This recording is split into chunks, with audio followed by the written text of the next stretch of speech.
This is a video lesson for beginning guitar players, and I want to show you the G chord. There are two fingerings for this chord. I want to show you both of them and discuss the pros and cons of each. And then at the end, I want to show you a variation that makes a G chord more interesting. The most common fingering for the G chord, put your index finger on the 5th string, which is the A string at the 2nd fret. Your middle finger on the 6th string, which is the low E on the 3rd fret, and then stretch your ring finger down to the 1st string, which is the high E string. And you're playing a G chord. One of the hardest things for beginners is making sure your fingers go straight onto the string. See, this finger is actually hitting the string below it and muting that string. So you need to get your fingers straight.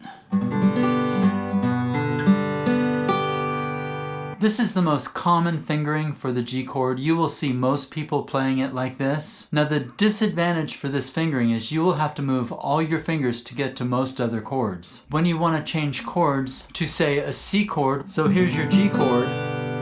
Now to move to a C, you pick all of your fingers up, move your hand position, and make your C chord. The alternate fingering for this chord is to put your pinky on the 1st string, the high E, 3rd fret, bring your ring finger up to the low E, the 6th string on the 3rd fret, and then use your middle finger for the 5th string, 2nd fret, or A string, 2nd fret.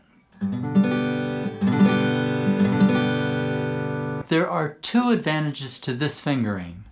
One is, for especially the C chord, it makes that chord change much easier. So you'll see the economy of movement here.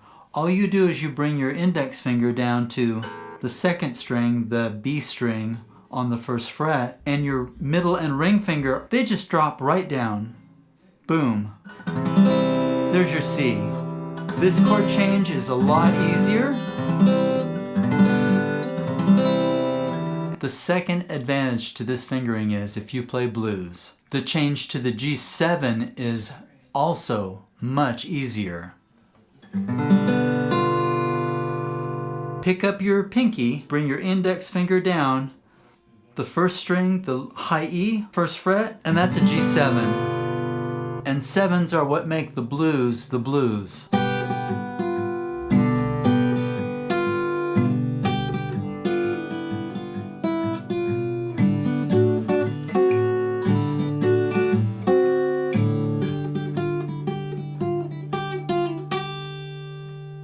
Now I want to show you the G chord variation. This is used a lot in country, in bluegrass, and popular music, but the best way to play that is with the first fingering I showed you. So here's that first fingering, there's that G.